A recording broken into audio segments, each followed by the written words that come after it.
Nagbabalik na naman ang inyong tagapaglingkod ng mga balita at bawang katotohanan lamang.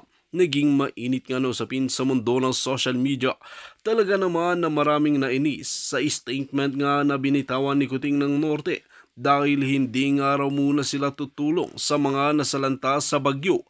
Dito natin mapapatunayan mga kaibigan na kung tutuusin ay marami nang nangangailangan ng rescue operation sa bagyong Christine na ito sa kahit saan lungsod ng bansang Pilipinas.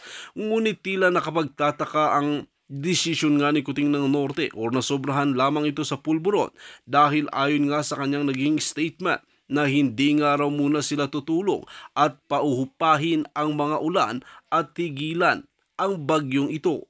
Dito natin makikita na hihintayin nga ni Kuting ng Norte na marami munang mamamatay sa bansang Pilipinas bago nga raw ito tumulong. Hihintayin na mawala ang ulan. Ngunit anong pa ang sense kung mawawala rin ang ulan dahil huhupa rin ang mga baha at paniguradong kaya na ng taong bayan na lumikas. Ngayon na kailangan nila ang tulong. Ngunit itong si Kuting ng Norte na ito ay wala pa ring pake at talagang magsasarsa lamang sa loob mismo ng palasyo. Ito nga ang kinagalit at kinadismaya ng maraming tao dahil sa naging desisyon ni Kuting ng Norte na hindi man lang ito nag-iisip at wala talagang malasakit sa bansang Pilipinas. Ito nga ang nakakalungkot na katotohanan. Para nga sa karagdagang impormasyon, panoorin nga natin ang buong video. At kung bago ka lamang sa aking channel, huwag kalimutan i-click ang subscribe button at notification bell para lagi kang updated sa ating mga bagong video. At para sa solid viewers natin dyan, maraming salamat sa walang sawang pagsuporta. Doon sa statement niya, okay? Now we are at the mercy of the weather, sabi niya. Ibig sabihin, mga palangga, wala siyang magagawa, wala tayong magagawa. Ang gobyerno walang magagawa. Hindi ba meron tayong pag-asa? Meron tayong weather forecast na I believe kahit 7 days or maybe more than that, mapipredict ng ahensyang yan, may pondo yan, binabudgetan yan, may mga equipments at computer, satellite, at kung ano pang mga anik-anik para makita mo kung may paparating na bagyo. So hindi pwede ang reasoning na pangbangag na hindi natin kontrolado ang weather o may bagyong parating, may bahang parating. Sabi ko nga, kadyuta-dyutahan po itong si Marcos Jr. na Addictus Benedictus. Panoorin nyo yung interview niya, pero wag na dahil pinanood ko na. Okay? At tinatanong siya ng mga reporters, unang-una yung thought niya, hindi nagasinilanto. Ibig sabihin, hindi solido ang kanyang pag-iisip dahil nga addictus. May nagtanong ng reporter, nananawagan po tingnan natin si Leni Robredo, sabing ganon. Teka, Leni Robredo. Tingnan natin ang sinabi ni Leni Robredo. Kasi taga Bicol to si Manay. Alright? Ayan. Si Manay, taga Bicol. Tignan natin siya. May nanawagan siya eh. In need of more pump boats. Di na kaya can rescue ng truck. Ganyan-ganyan. Although hindi ko ito naintindihan. So anyway, nanghihingi ng tulong si Lenny sa kanyang mga kababayan kasi wala mga pump boats o kung ano-ano pa. Ang sabi ni Bangag, okay, aantayin na kapag humupa na yung baha kasi so far, during that interview ni Bangag na hindi daw passable yung mga areas ng Bicol region. And sabi niya, kahit yung mga pump boats o mga rubber boats sa Mindanao ay dadalhin sa Bicol. Mga palangga, mga kababayan, kaya araw-araw akong galit sa puki ng inang yan. Sa Addictus Benedictus na yan. 10 ng pamilya ng Jejimo na nagpapahirap sa inyong Bicolandia, Anao, Luzon. Okay? Tingnan natin kung saan na naman ang baha. Alright. Ay, baha. Ito. Ang sabi dito sa weather, sa kanilang 35 minutes ago. Okay? Signal number 3. O, diba? Ayan, signal number 3 daw, mga palangga. Isabela, Mountain Province, Ifugao. Signal number 2, Metro Manila. Okay? Ilocos Norte. Yan ang buong Maynila yata, tignan natin 'to signal number 1. Parang ayan, buong Pilipinas ay magbagyo. Okay, balikan natin yung sinasabi ni Bangag na pati yung mga rubber boats from Mindanao ay dadalhin. Alam niyo yung kasabihan na anuhin mo pa ang damo kung patay na ang kabayo. Anuhin mo pa yung rubber boats na yan kung lubog na ang ating mga kababayan. Naiiwasan sana yan kung panahon ni Duterte nakaantabay lahat mga rubber boats. 'Di ba? Dito wala. Meron ako napanood na yung lalaki akap sa niyog. It takes hours bago siya natulungan at hindi gobyerno ang tumulong. Mga kapitbahay nila na may bangka na maliit. Kita niyo 'to, yung bangag niyong presidente, kayong mga palanggakong mga kakamping sa Bicol na na sumuporta kay Lenny. Okay? Na kayo ay galit na galit sa bangag na Marcos at tama lang na magalit kayo. Sabi ng bangag ninyong presidente diyan, 'di ba? We are at the mercy of the weather. Kasi hindi natin kontrolado. Wala tayong magawa. Kung gano'n naman pala, putnyeta, wala pala tayong magawa. Hindi natin kontrolado ang weather ayon sa utak ng bangag at yan dapat magpa-neuro test at magpag-hair follicle test. Bakit meron pa tayong pag-asa? At what else? Okay? Bakit itong mga national disaster, okay, yung RRMC, National Disaster Risk Reduction and Management Council, ay wala doon. Ang daming nanawagan, meron sa social media nanawagan na tulungan niyo po kami. Yung lola nasa taas ng bubong, yung mga apo niya nasa taas ng bubong. Walang gobyerno. Din ngayon, nagpakitang gilas ang buwakan ng inang Bangagnaw, nagpa-interview na gagawin daw ang lahat. Doon pa lang na lahat ng boat dadalhin from Mindanao, lahat daw ng rubber boat dadalhin sa Bicol. Tapos sabi pa nga niya, hindi yan pwede siguro, si Gibo, isa pang ujulol, hindi siguro kaya ng helicopter yan, ng chopper yan, ano. Bangag, nagtanong pa. Di ba? Kung itatransport, itatrack mo yon, ilang days bago po makarating ang Bujutang Ginimes na mga rubber boats na yan o yung mga equipments na yan para iligtas kayo. Mga taga Bicol, mga Bicolandia, mga palangga. Wala kang nakita doon. Hindi na makakapasok yung mga rescuers. Pinaghahandaan yung punyetang bagyo disaster na yan. Nagkakaroon dapat ng pag-announcement o ano. Dito nga sa Amerika, lahat ng telepono na nakaregister, may alert, may warning na baba sa ganito, baba sa ganyan, maganda na ganito, ganyan, ganyan. Ang jutang genimis na gobyernong ito, ang pinaghahandaan kasi nila ang pagsinghot, ang pagnakaw, ang kadyutahan sa Congress and Senate. Tignan niyo mga inayupak yung mga politiko habang kayo dyan sa Bicol binabaha, lumubog, may mga namatay. Sila nagsasarsuela sa Kongreso at ang tinitira lamang ay isang pamilya, ang mga Duterte. Wala tayong pakialam sa isang pamilya lang. Ang pakialam natin ay ang buong Pilipinas. Na ngayon, imagine nyo, lagpas baha. Ilang bilyon yung sinabi ni Bangag. Di ba? 1.4 billion a day. Entire Philippines, yung pinagyabang ni Jutang Gininang Adictus Benedictus Bangag Marcos Jr. na sinasabi niya na may 5,500 flood control ghost project kung pinaghandaan yan. Hindi mo pwedeng sisihin ang panahon dahil Jutang Ginimes, bago pa na-discover ni Magellan ng Pilipinas, may bagyo na. Di ba? May bagyo na o even before Christ, may bagyo na sa Pilipinas, may baha na. Ngayon sasabihin ng Jutang Ginimes na to, hindi natin kontrolado. Kaya nga may gobyerno eh. Kaya nga nagbabayad ng taxes ang tao simula sa pagbili ng mantika, bawang, pamasahe, and everything para ilalaan niya mga pondo na yan para sa kapakanan ng taong bayan to build bridges, roads, yan yung mga disaster na yan, preparation, preparedness. Tapos sasabihin, kaya dapat talaga itong bangag na to, hindi na ang solusyon ay neurotest, hindi na rin hair follicle test. Buwagin nyo na ang mga bangag. Aanhin pa ang damo kung patay na ang kabayo, mga palangga. Ngayon palang kukunin ang rubber boats. Lubog na kayo.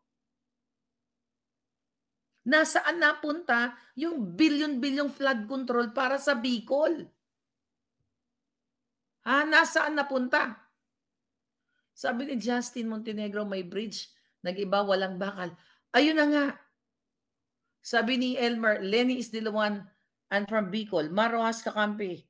Remember, Mr. Speaker is Tacloban, Mayor during Yolanda. Kaya huwag kayo umasa kay Mr. Speaker. Remember, Lenny is the one. Sabi ni Elmer. No. Itong disaster na ito, itong disaster na ito, wala itong dilawan palangga.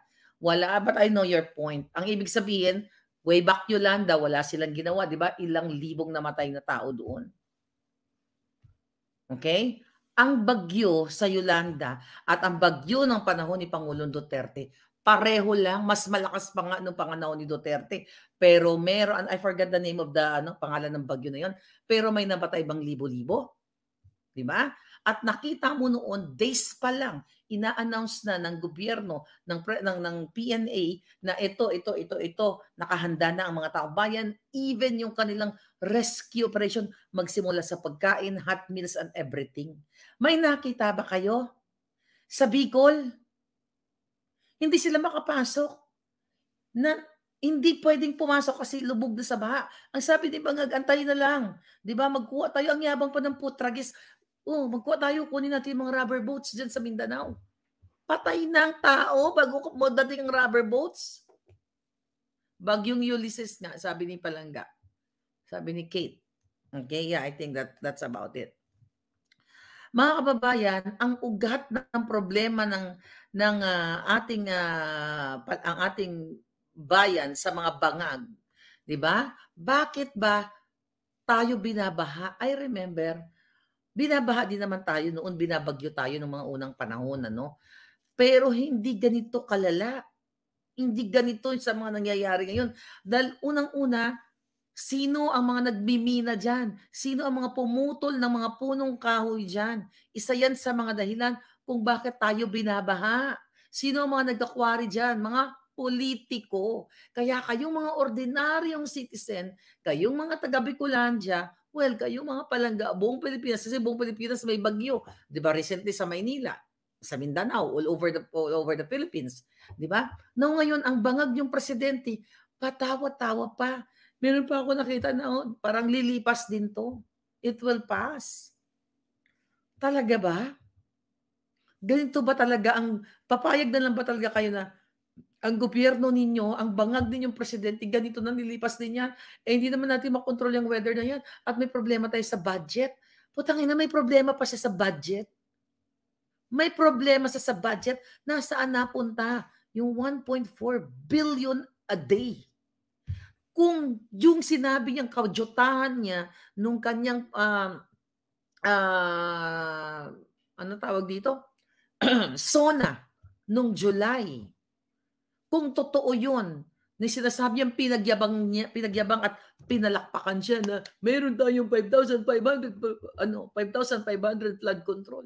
Hindi sana nagkaroon ng baha dyan. Hindi sana ganyan, hindi lang lagpas tao, kundi lagpas bahay, lagpas puno. Meron problema sa pag-iisip, sabi ni MT88. Puro mga politiko, mga basura, sabi ni Marie Rose. Ayun na nga mga kababayan. Hindi niyo pa ba nakikita kung gaano kajutang ginimis to si Bangag Jr., ang asawa niyang kidnapper na si Lisa Tanas? May nakita ba kayong rolling or yung boat or dyan sa barangay nyo na right there, and well, actually before sa lantain ng bagyo ang Bicol, ulitin natin, kaya nga palangga, meron tayong pag-asa. Sabi ni Lady G, please, ano sabi mo palangga? People power na, wag nang antayin na magpasko sa Malacanang ang mga bangag na kampo ng kadiliman. Sana magkaisa na ang lahat, sabi ni Lady in Red. Exactly palangga. Sabi ni Faye Ocho, naalala ko po nung time ni PRRD, news pa lang na may bagyo, nakaredy na ang mga rescuers. Mga gamit pang rescue, relief goods, or distribution na lang. Mga evacuation center nakahanda at pinalilikas na ang mga tao na prone sa baha at etc. Pero sa bangag na admin ngayon, ay ewan, nakakaawa yung bata at matanda na tumatawag ng rescue na nakakasakit ng dibdib. Ayun na nga eh.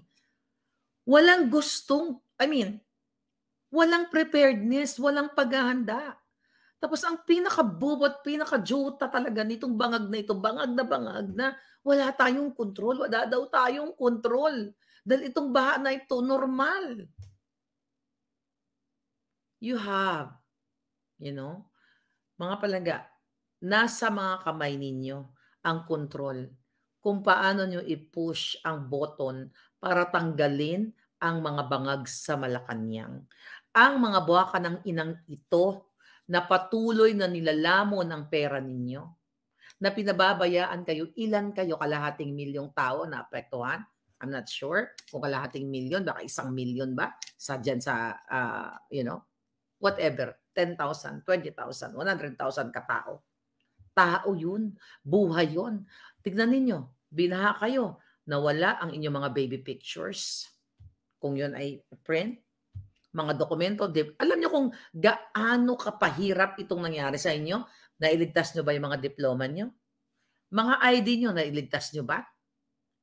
Ang mga importanteng dokumento nyo sa buhay ninyo, hindi nyo nakikita yan eh. Yung mga supporter ni Bangag, I hope wala nang supporter ng Bangag na nanonood ngayon. Lahat yun mga dokumento ninyo, lahat ng mga papeles ninyo, mga importanteng mga bagay, mga memorabilia sa buhay ninyo na baka tinago nyo, galing pa sa minana nyo sa mga ninuno ninyo, ayun, inano na ng baha. Even yung mall, di ba? Even yung mall yata, pinasok din. Sabi ni Victoria, last week panic sila kasi andun si Sarah. Ngayon, binibingihan, nangangailangan ng mga binibingihan, nangailangan ng mga tao. That's true. Okay? Ngayon, binibingihan, nangangailangan ng mga Bicolano, ano na mga bangag. Ayun na nga palangga. So ngayon, wala man lang warning sa mga tao. Kung meron man, hindi sana sila na-stuck doon. Dahil, kumbaga, na-predict yan. Na-anticipate mo na parating na yung bagyo. Tapos ngayon, doon na lang palangga kukuha daw siya ng boat doon sa Mindanao. Buwaka ng Genemis sa Bicol ang bagyo. Kukuha pa lang ng boat. Kailan hindi na kailangan ng boat, humupa na ngayon. I believe, yeah? Humuhupa na ang baha. So bakit ka pa kukuha ng rubber boat sa Mindanao para lang may masabi ka lang hinayupa ka? Samantalang, ulitin ko, ang pinagkakabalahan ng mga buwaka ng inang politiko sa Congress at Senate para mag-trial by publicity. Andyan, si Pastor kanina nag-attend dyan. Yung hinayupak na Ontiveros na yan at yung mga kaletsyan doon, nagdala ng mga resource person. Pero yung side ng KOJC, yung mga biktima, yung mga pinagtirgas, hindi nila inimbita. Yung mga sinapak, yung pamilya ng namatay, hindi nila imbita. Yung mga inimbita nilang resource person, yung mga made up o yung mga paid nilang mga testigo na para magdiin kay Pastor Kibuloy. Tama ba yun? Na dapat yung mga kadyutan, sabi nga ni Pastor Kibuloy, kung may mga reklamo sila, yung mga sinasabi ni Risa Ontiveros, virus ng hayop na yan, na may mga, reklamo sa kanya na ganito na ganyan, magreklamo sa korte. Pero bakit gusto nilang pagpiestahan at only Kibuloy, Sara at kung ano-ano pa? Bakit gusto nilang pagpiestahan dyan sa Congress at Senate? Kasi utos ni Lisa Tanas at ni Bangag at ni Tambaluslos. Samantalang kayo, Bicolandia, buong mamamayang Pilipino, kakaba ba kayo? Dyan sa Maynila, baba na naman. Signal number 2 ba kayo? Ano nabasa ko kanina? Di ba? Oh. Ano kayo? Tignan natin. Yeah, grabe kawawa naman kayo mga palangga. Kaluluoy talaga. Hmm,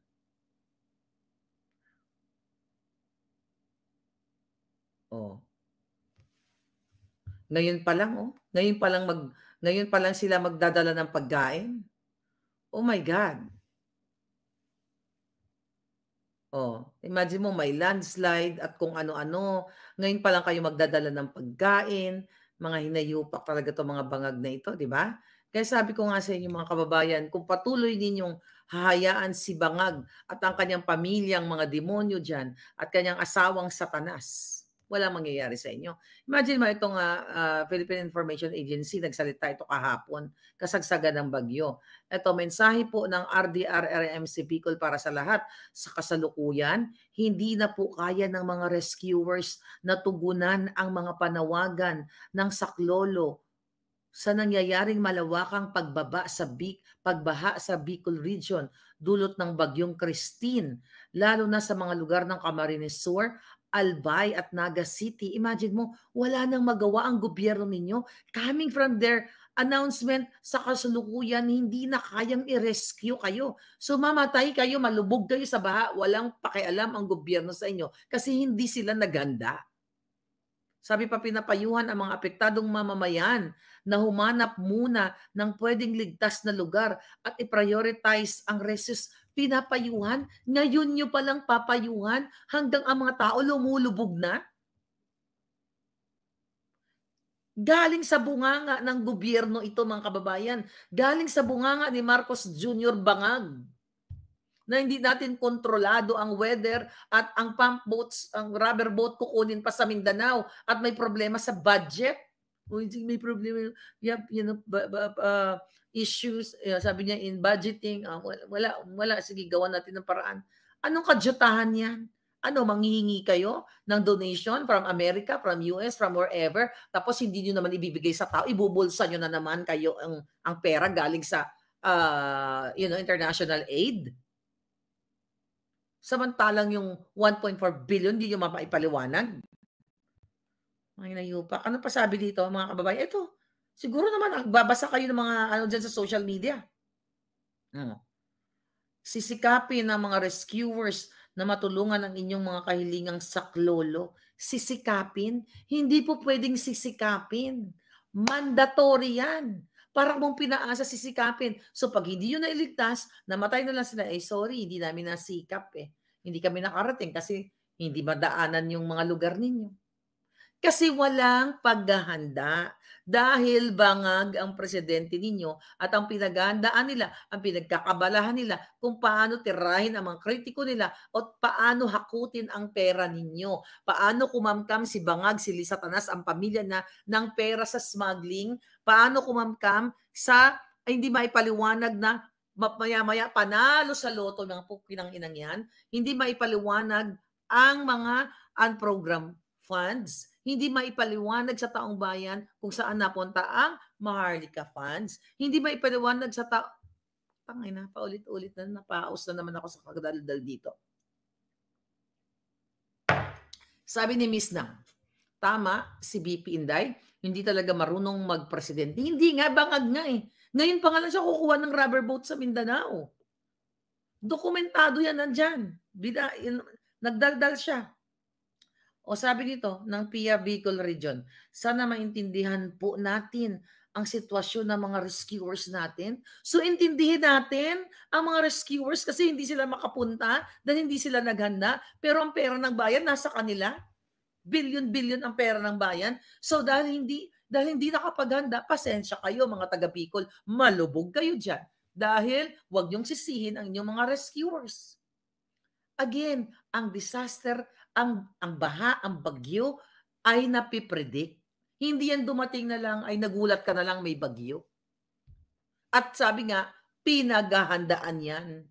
Kaya nga ahead of a day before, 2 days before, inililikas ang mga mamamayan sa mga mataas na lugar o sa safe na lugar dahil nakita sa prediksyon ng pag-asa na yung lugar na yan ay tatamaan. Tapos ngayon wala silang magawa. Sorry na lang kayo. My God. Oh, there's nothing we can do except wait for it to pass. Ano sabi ba ni Bangag 'to? Hmm. Ngayon mga kababayan, ano pa sinabi ng Ulupong? Oh, ito sabi niya, oh, nasa balita, oh. Marcos Jr. has vowed to provide assets, particularly rubber boats. Okay? Pero fake news, pero hindi sinabi ng GMA ang totoong balita. Ito, GMA News, sabi niya, President Bangag Marcos Jr. has vowed to provide assets, particularly rubber boats, for the rescue and response measures in the Bicol region amid the effects of Tropical Storm Christine.